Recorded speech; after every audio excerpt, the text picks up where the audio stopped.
Everyone, so this is my new Scrapbookers video number 2. As I mentioned in the forum, video number 1 kind of discussed the items you need for scrapbooking at a bare minimum, and then also discussed the various sizes of scrapbooks, and I showed the ones that Creative Memories has, and the short version of that is the 12 by 12 is the common size, but there's also 8 by 8s, which can be smaller. That's great for younger kids. It's also great if you're doing a heritage album that the eldest generation would be holding, because the weight of that when you add the photos, a 12 by 12 is too much. And I learned that when I created my first album for my grandmother from some of her photos. She is a war bride from World War II. She's English and my grandpa was an American soldier. So I pulled some photos together for him, and well, for her, from that time and other times in their lives. He passed many years back, but I learned the hard way that the 12 by 12 was too hard for her to be able to hold, but the 8 by 8 size was perfect. So that was all in video 1. So if you haven't seen that, take a look at it. Again, this is for new scrapbookers. Folks who've been around a while, you already know which size you want to go after, because the size of what you're going to put your layouts in is going to determine how you create those layouts. So you got to start with the size. After that, though, that's kind of where this video number 2 comes in. So this is going to talk a little bit more about how do you prepare for scrapbooking, and also gets into a little bit of the photo portion, but primarily why are you doing it, because you always want to keep that in mind. So I'm just going to change things up a little bit here, put this down. So here's the key thing. Why do you want to scrapbook? It's also called memory keeping, and it's called other things too. So if you happen to actually call it, or have heard it referred to as a different phrase, post that below in the comments when you see this video, because different parts of the country, I've learned, call it different things, and we also, different age groups, call it different things. So we want to make sure we're using the appropriate language for whoever it is that we're going to share it with and that we're talking to about it. So why scrapbook? Here's a few thoughts. Are you trying just to preserve memories from trips or visits that you've had with people you love? Or do you like looking back at prior life moments, and it's easier to share it with somebody else when you can hand them a book versus trying to hand them your phone? Or is it a giving forward thing? You want to leave something behind for your kids and their kids. We've all kind of seen the photos where we will take a photo from, our kids in the bathtub, and then when their girlfriends or boyfriends take a look, they love seeing, the little naked baby photos. It's embarrassing also for your kid, which is a plus. So, is it a giving forward moment? Is it for Alzheimer's? Perhaps you have somebody suffering from that, and so this is actually going to be an album where it's their photo with their name underneath and how they're connected to the person you're giving it to. You might have a loved one in a memory care unit. I'm fortunate enough that even though I have a 96-year-old grandmother, she's in assisted living, and she is in complete control of her mental faculties. So I'm fortunate with that regard to still have a grandparent living that long.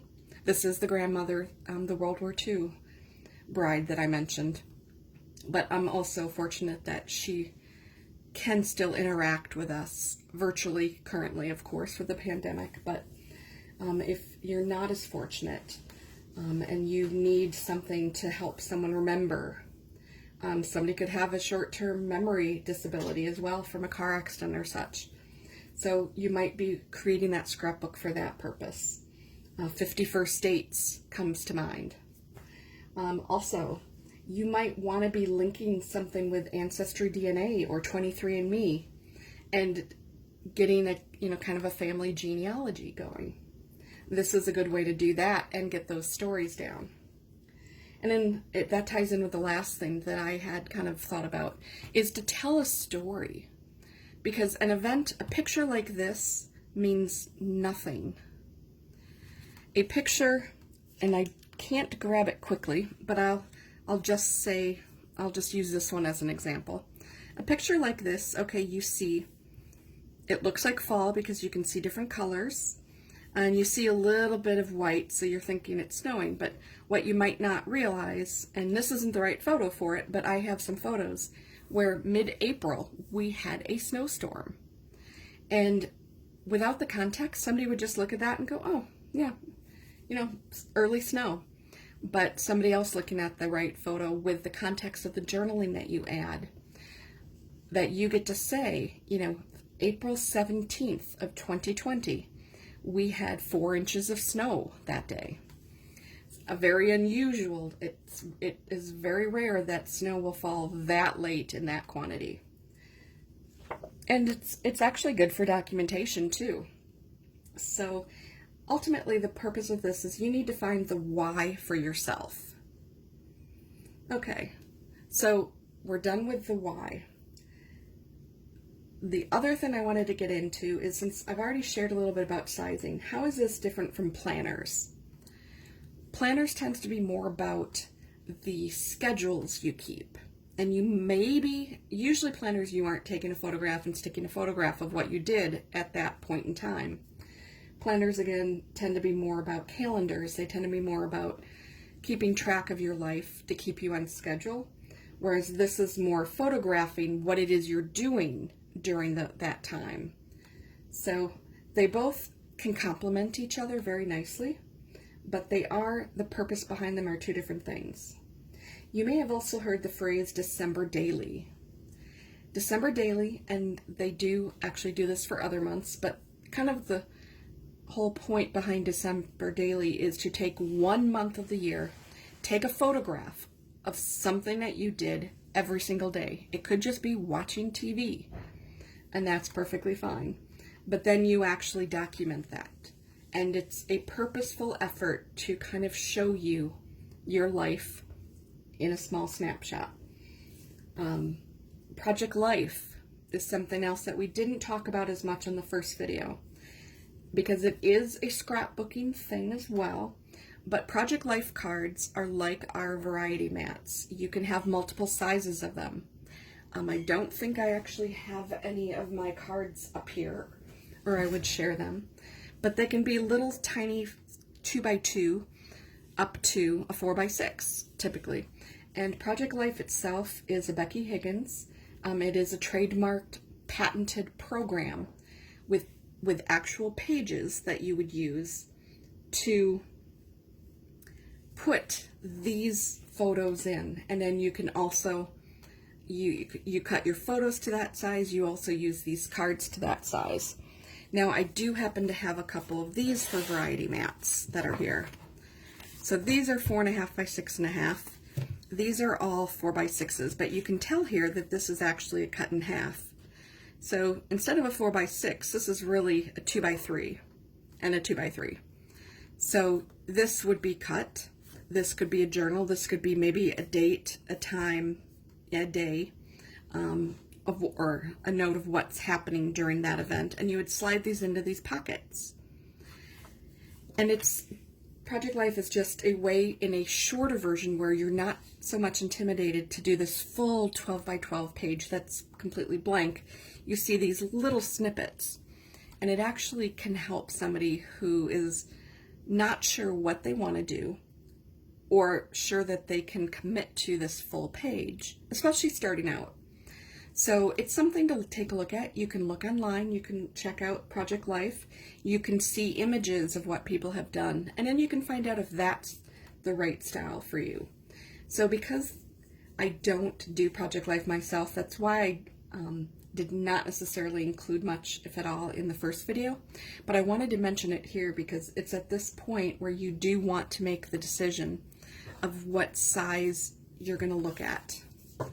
So that said, I'm going to actually start now and kind of move into photos.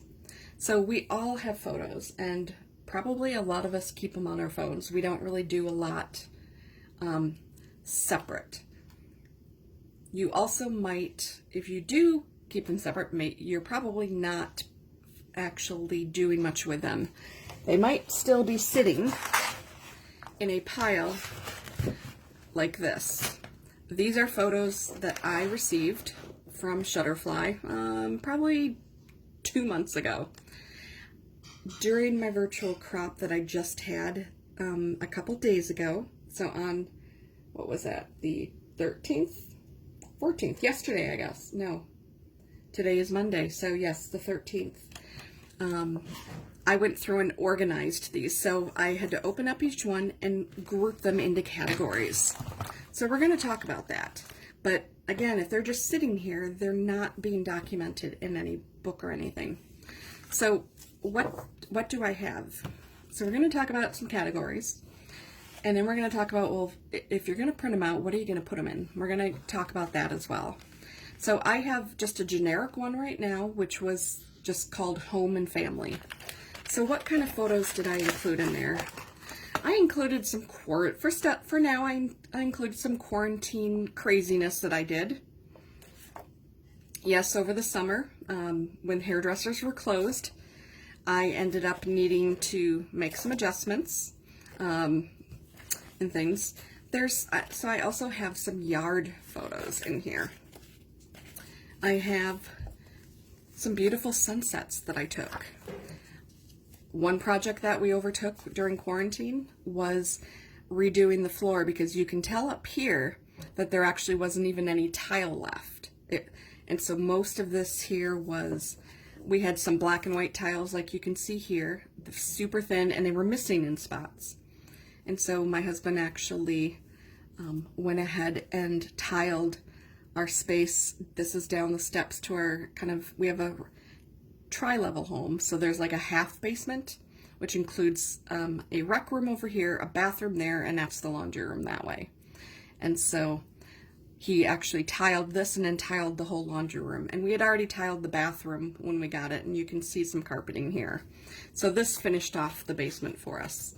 Yes, I went a little crazy with some hair colors. Just different things. We unfortunately, in the middle of July, had to have our air conditioner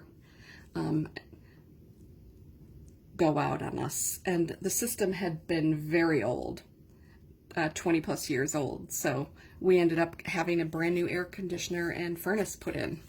So those are all home photos. So those are just some ideas that I currently labeled. This will get split out later on when I'm ready to work on them into more categories, but sometimes just starting with a large category is perfect. I have dogs, as you guys well know. I have 3 dogs, I have 2 dogs, but I ended up with taking so many photos that they couldn't all fit in one of these. So dogs number 1, dogs number 2, dogs number 3. Eventually I'll go through and sort those out. Some of those will go with my family album, some will go with my dog-specific albums. Pumpkin Surgery number 1 is a special event, so I kept those separate. Crafting Moments. This is a combination of events I've gone to, events I've held, MS Crop for Cause, the charity that I support, and my own company, and my own organizational products. I've taken photos to share with people who've been curious about how I organize things. So right now, all craft stuff is in there. I volunteer for a dog rescue, so that's what FTF, Fetching Tails Foundation. I'm an online gamer, so EverQuest. And then I actually, these are my work photos, as well as some empty shelves from when quarantine first happened and everybody gobbled up every paper goods in sight. You guys know this. And even food started, staples, boxed and canned food started to get scarce. So one could say I've got some quarantine photos in here, and I've got some quarantine photos in the home one, the home and family. That's okay, because I'm not ready to work on them yet. But I wrote down what they are in what I kept them in. Now, this is because I still kept the Shutterfly things. You might have some old photos that have been sitting in a shoebox for a long time. And what you can do is take some paper, take anything that might be garbage, take a cereal box, cut it up, you know, once it's empty, of course, and just use that and stick it as a divider in whatever you're currently storing your things on, and then just write on it. So that is a way to use something that you currently have available for it. Here, these happen to be photos. This group here are my fall and kind of early winter photos. I do like to take photos because we have multiple different colors of trees in our yard, for example. I do really like to showcase that. And then these are my summer photos, and I need to feel cheerful at times. So these are some of the pots, and they're all perennials, so they come up on their own. All I got to do is water them. And then we try to garden this year, so there's some garden photos in here. So eventually, you know, because you've seen me, that I did take some of those photos to create this layout and my other layouts that I did that were flower based. And there are things in here like the garden. And so it's okay to have a large thing. You don't have to separate every single event out at that point. As long as you know, like in this case, all nature, all things are here. So now you've got some photos to deal with. How do you store them? Again, if you don't happen to still have, you know, the items from the photo place, what can you use? So I just wanted to quickly, this is where I'm going to end this, and I'll do a little piece of homework for you. Here's some things that you might have around the house. You might have a small thing of envelopes, a box. Well, guess what? This size, photos fit perfectly in it. Just tear the top off like I did. You can stack your photos this way if it's easier for you, or alternate them. So if you've got something like this, a box that you're going to throw out that's empty, think of ways that you can use that box. Again, a cereal box, put on its, this is the way it normally would be. You cut it down, put it on its side, and you'll actually have extra space that you could partition off again. And just use what you've got available. Here's something else. My husband loves this set of steel cut oats. Well, guess what? This box is almost empty. Photos don't fit well that way, but they do fit that way. So again, you can use something that you have just to store them. What I would probably recommend when you use something like this is, I would recommend just taking a piece of cardstock or paper that maybe it's an ugly print that you have and you don't want to throw it out because you spent money on it. Use it in here to help protect your photos from the regular outsides and anything that may have gotten into here, because you don't want to damage your photos at all. But this is, you know, an option for you. Perhaps you are a totally Tiffany person and you want to protect them a little bit more, so they have a 4x6 fab file.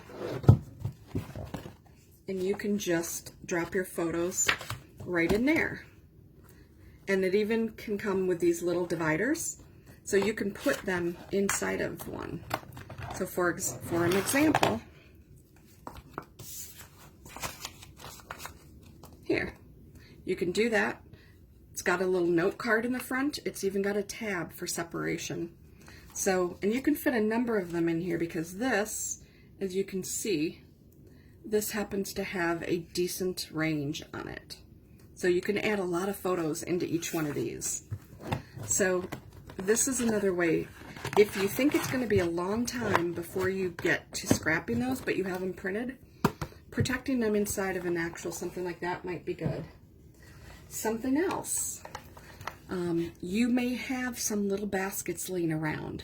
You might have used them for jewelry at one point, or maybe they were holding makeup, but if you're like me, you might be working from home and you don't really need the makeup right now. You could find something else to store that in.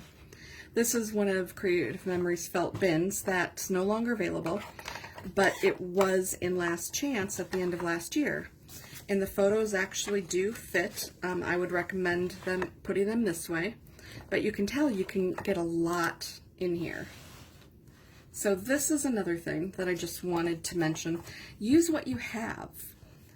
We all have something that we can store the photos so they're not just piled up like this. Because storing them like that in something is not going to, A, help you categorize what you have, B, help you figure out what you might be in the mood to scrap to start, and C, it's just not protecting them. So there's other other reasons as well why you don't want to just throw them in a drawer like that. So here's what I'm going to leave you with. This is what I wanted to share initially here. So my project for you, for anybody who's willing to follow along, if you have something and they are like, maybe they're in a shoebox and they're not organized, I would like you to go through, and if maybe you've got 5 shoeboxes, pick one, pick half of one, whatever makes the right amount of time for you. Go ahead, go through those, organize what you have, you start with it, figure out what categories make sense to you. For somebody, you might say, I have a whole bunch of Christmas ones, so maybe you want to do some Christmas layouts. So you could plop them into Christmas. Somebody else may think, okay, I tend to do it more by chronological, so then you can sort your photos by the date. Now for a lot of folks, if you have printed them, you're going to have a date as to when they were actually taken. So in this case, this one was taken October 26th of 2020, and I actually ended up printing it at some point after that. So this, as I said, I knew it was an early fall from the color of the trees there. But so Shutterfly or Persnickety, any place generally will print this on here for you. The difference is if you posted them to Facebook and then you pull them down to use for Shutterfly or someplace else, you will lose this tag. This has to come from your phone directly. You can download from your phone to your computer and then upload to these sites, and it will retain this metadata. But if you bring this up to Facebook and then download it to load somewhere else, Facebook strips all this and will just give it an 01, 02, 03, 04, and you'll lose all of this stuff. So I always recommend to save. You can load photos to Facebook if you want, but I would also recommend that you save key ones down to your hard drive. Now there are folks who are also forever ambassadors that are in here who could talk more, and I will actually, Lori, I believe you are one, so feel free to add some information about storage options. Some folks, like I don't do that storage, but I will download it to my computer. Once I print it out, I may not save it on my computer anymore, so it's a temporary storage. But others may want to save it because they might have to go back. They have multiple kids and they have to grab extra photos. So there's reasons, valid reasons why you may not want to save or you might want to save. But there are programs out there that will help you with storing your photos and organizing your photos if that's the way that you prefer to go after it. So my homework again is take some photos that are not organized, organize them into some categories, and then the second part of the homework assignment is pick a category that speaks to you. Pick a couple, and you don't have to necessarily pick a couple photos. You might have this pile of photos. Just grab a stack that interests you, that you would want to scrapbook. And the next video I'm going to do is we're actually going to figure out, okay, how do you match those photos with paper, and how do you start to put that page together. So that's going to be the next video. That video is coming up in 2 weeks. I believe it's on the 25th. Let me double check that for you. Yes, so that video will be available for you sometime on Thursday, February 25th. So this will give you about a week and a half to do this little piece of homework. And remember, based on your time, you might have 500 photos in a drawer. Grab a stack of 20 if that's all you got time. Do it during commercials. Any time that you have to pick something that'll help you with the next step in these videos. And if you're not ready with this time, this video is always going to be around. It's going to be tagged. You can follow along or backtrack and watch a prior video based on where you are in the process. So I'm not deleting the videos from the group. They will always be there as a resource, even a year from now. So right now, for example, you may not want to scrapbook anything from the pandemic, but you might change your mind down the road. And so this will actually, help with categories and things for that. So it's a bad example off the top of my head, but I just wanted to share that with you. And again, the 2 pieces of homework: organize some photos that currently are not grouped. You can group them again by chronological if that's how you feel is best for you to move forward and scrapbook them. You can group them by themes if you think that's how you want to scrapbook it. There's no right, there's no wrong.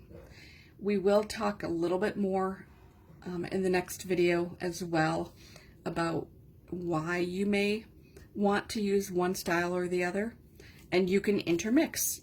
Once you pick a style, you can always change it. That's the nice thing. We're always learning. We're always evolving and growing. And if you like something that you do, so what? You don't need to change it. Just keep doing what you want to do. There is no right or wrong with this. Again, once you know what your why is, the rest will come. So with that, I'm going to end this video and just wanted to let folks know. Again, February 25th, I will have the next video in the series. And if you are going to partake of this challenge, I would really like for you to post in the comments so I know who's actually following along, who's going to do this piece when you're done with that. I would love to see, a little comment as well about that. That way also I can reach out if there's any questions or any additional one-on-one assistance that I can provide. I'll know who to contact for that. So that's it. Have a wonderful President's Day. Thanks, everyone.